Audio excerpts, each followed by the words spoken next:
Everybody,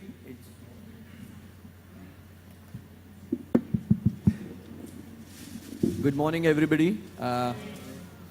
After having this analytical and then release of the report, I think it was too technical, and then we'll be having a very interesting group discussion, and I got a fantastic panelist, over 35-year experience each one of, and without taking much time because we got only 35 minutes. The topic is sustainability in retail value chain. Friends, today everybody is talking about sustainability. Generally, the sustainability is mistaken for only the environment sustainability. But here we will be actually covering the business sustainability, economical sustainability, labor sustainability, and also the environment sustainability. Because when we talk about sustainability, it is not only a part, it is the holistic approach of the sustainability. I remember the Gandhian thought, the earth can give everybody's need, but it can't feed the greed of the individual. So it's not possible. Retail chain, retail value chain, retail industry, we got huge kind of challenges with increasing the e-commerce, and the technology has given advantage, also sometimes disadvantage. We got a fantastic panelist.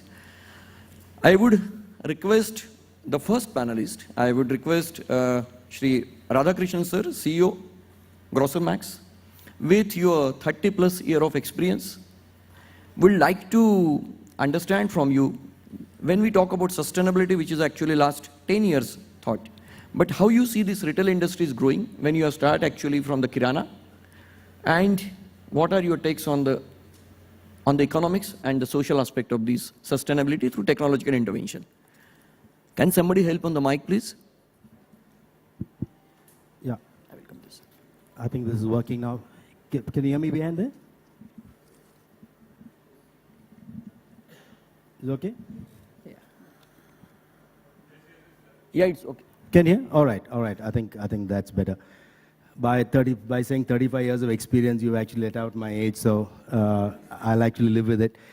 Over the last 30-odd years, I've been working, and last 22 years in retail by itself.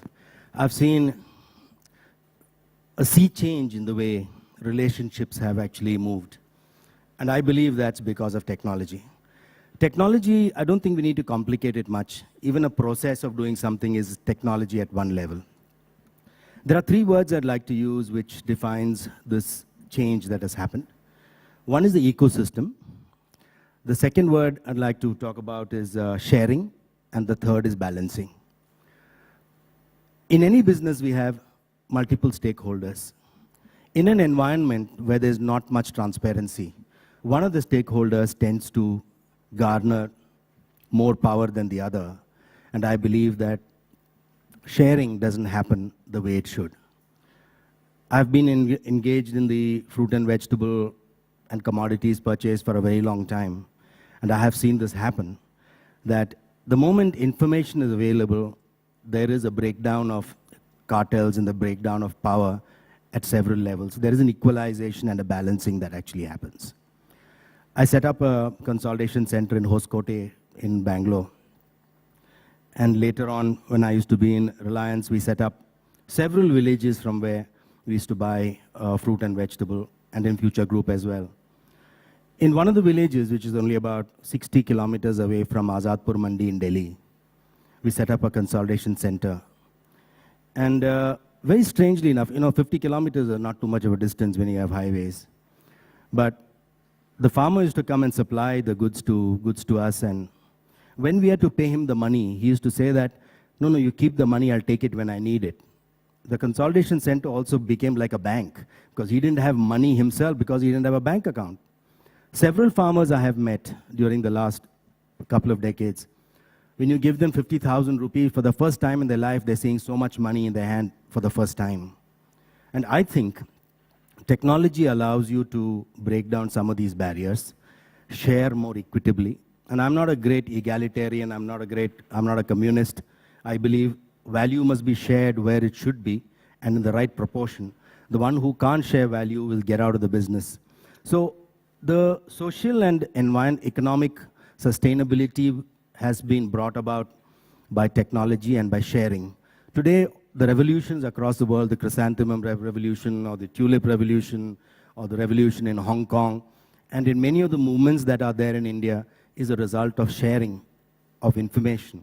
And I believe we haven't seen anything yet of what this can actually do to break down the social barriers, particularly in agriculture and with tremendous impact in retail. This is just the tip of the iceberg, and I don't think it's come a day too early, where some of the lesser privileged people will get a good chance of actually garnering much better value than they've got in the several centuries that have gone past us. Thank you. I think it was very, very apt and very focused thought, sir. We will come back to you. I like 2 points. You said about the sustainability is nothing but the ecosystem. And ecosystem is something, if I'm calling, somebody should echoing it. Somebody should respond this. That is the ecosystem. And we'll come back to you. I would like to ask in the next round about the farmer and how the sustainability and the technology advancement to the farmer upgrading their lives. I think that will be the interesting. Now I will move to Mr. Raghu.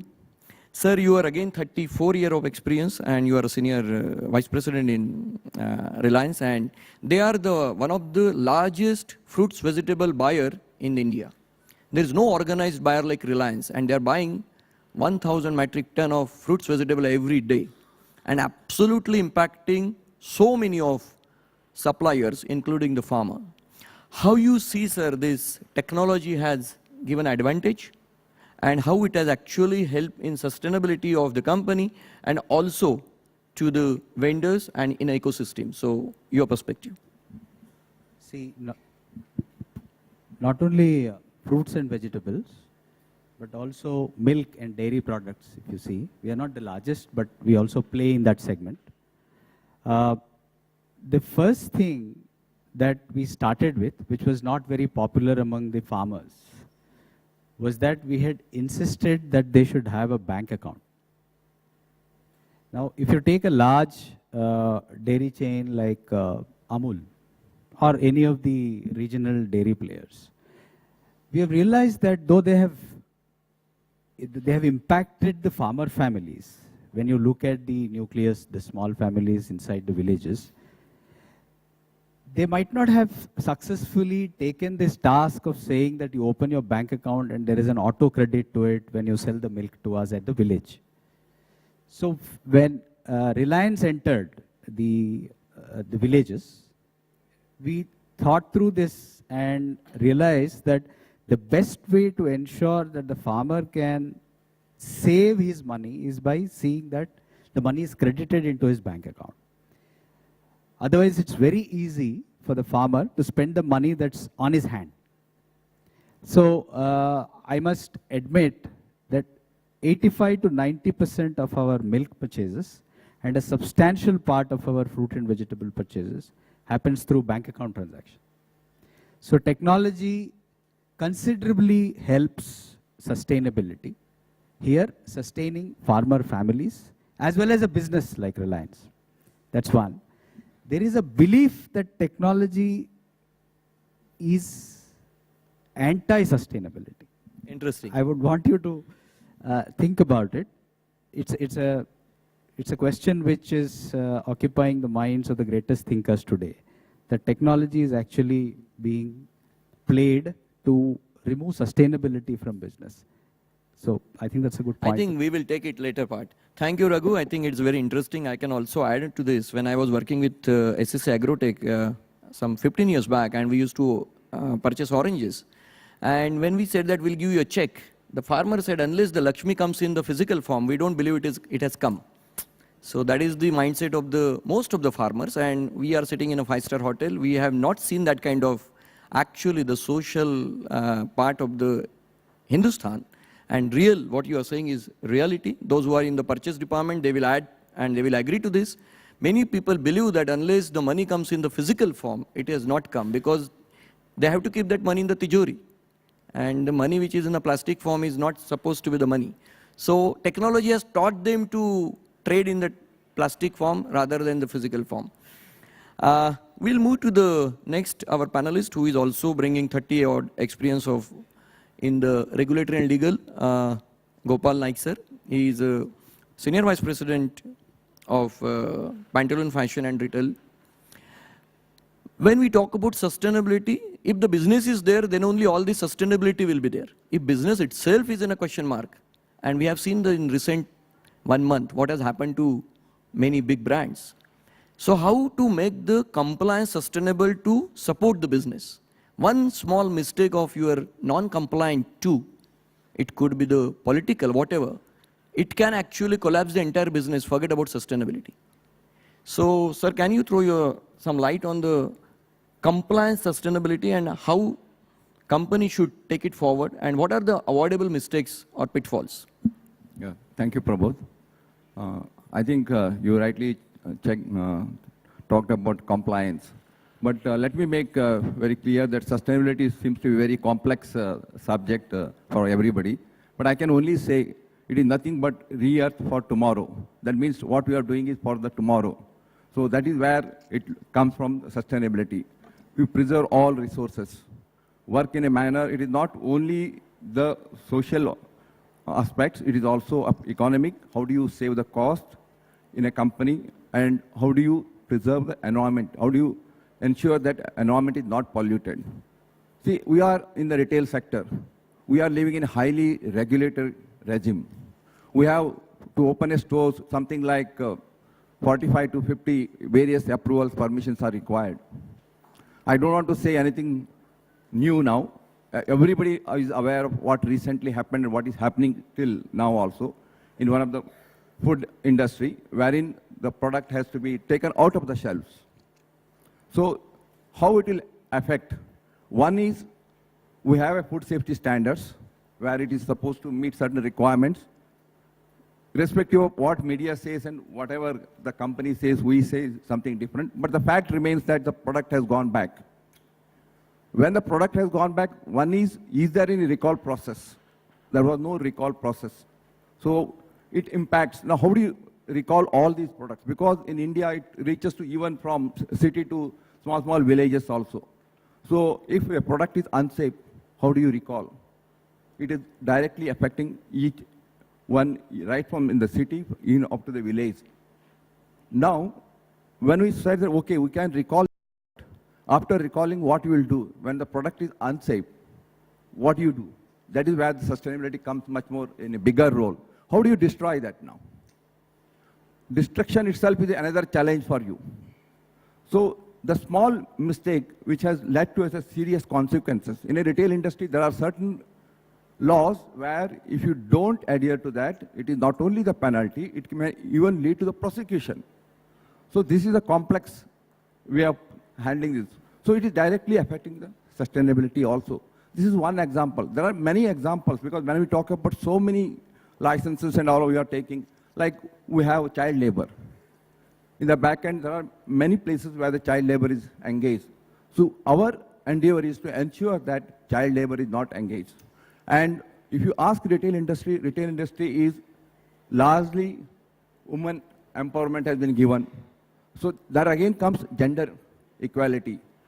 So you have to ensure that gender equality is also given. Now, I think the very interesting point what Retailers Association, we all together done was that all retail shops can be opened for 365 days. It is a great achievement what the Retailer Association of India has done for entire, not only for the retailers, it is for all the shops. See, this is one of the biggest achievement. But while we say so, are we compliant about that? It is the broad sentence is yes, 365 days can be kept open, but it's subject to so many compliance. You should engage them in a particular time. You should not engage child labor. You have to work in a particular shift. So these are the various challenges that retailers are going to face. And we are working towards that. And as a group, I can say we are far ahead of sustainability compared to any other companies, because we have been working for last 2 years. Correct. We have got a sustainability huge department. Each officer is posted for each company. We are working towards, and we have made the best practices towards a strategic business decision also. So many work is going on. But I can only say non-compliance will lead to serious consequences. Thank you, sir. I think nobody will have any doubt of, after all these recent issues, that legal will be the inclusive part of the business. Nobody will be able to dare to challenge. And if sustainable business or continuity of the business, we need to adhere to all rules and regulations. And these are the signals which are coming now. Very interesting panelist and my good friend, Mr. Deepak Kanulkar, who is the CEO of the Good Relations. And he has worked with Coca-Cola and with 22 years of experience in the PR. How you see the sustainability and technological advancement to sustain your business through the consumer angle? What do you see this evaluation?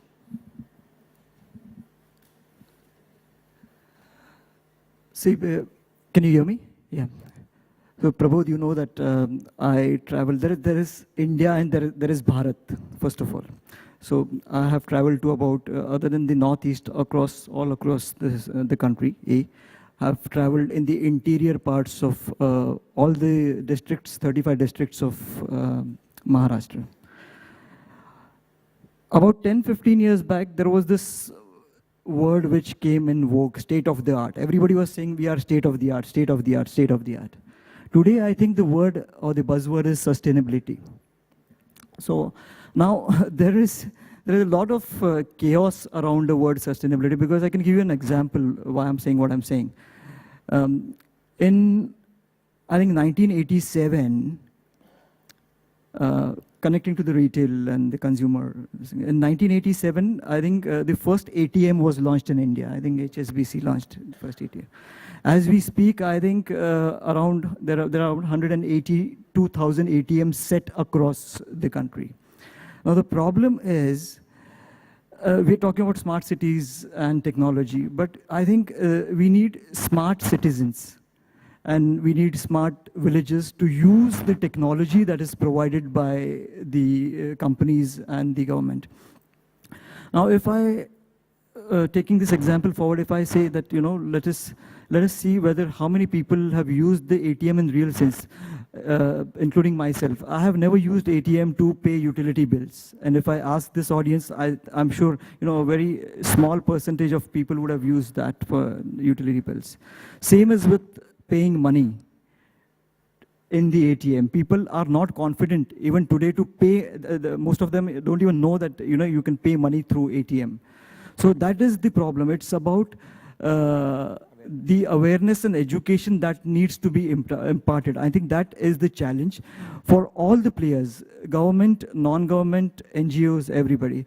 And it is about creating training programs and workshops for people to use that technology is going to be key. Otherwise, you know, like we've now forgotten the word state of the art, the day is not far that we'll forget the word sustainability, I think, in the near future. Thank you, Deepak. I think it's not working.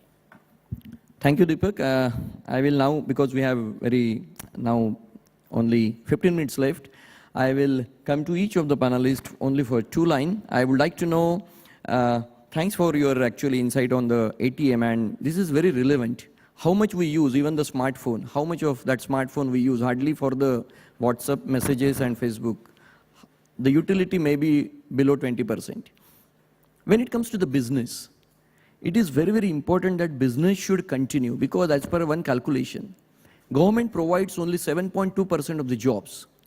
Private people, organized or inorganized industry, they provide balance 90% of the jobs.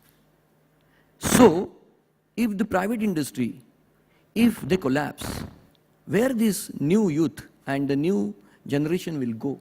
It's very important for the sustainability of the entire nation. It is not about one business. It's very important to wealth create, not money creation. So now I want to touch upon one very sensitive subject. We know that farmers, everybody talked about farmer, ruler, and the farmer suicides. But this retail industry has actually gave the good day in the farmer's life. I have seen that.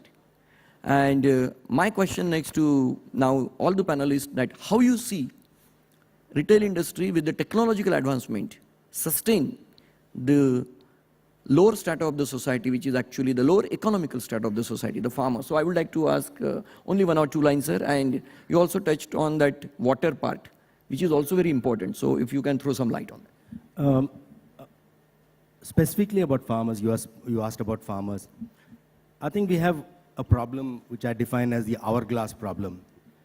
We've got millions of farmers on one side, and the average size holding of a farmer, except in Punjab or some of the developed states, is something like 0.6 hectares, less than an acre. So on the one side, you've got millions of farmers who got less than an acre. On the other side, you've got billions of people who want to consume. Here in the middle is the constriction. So it's an hourglass situation where all the produce is not flowing to all the consumers.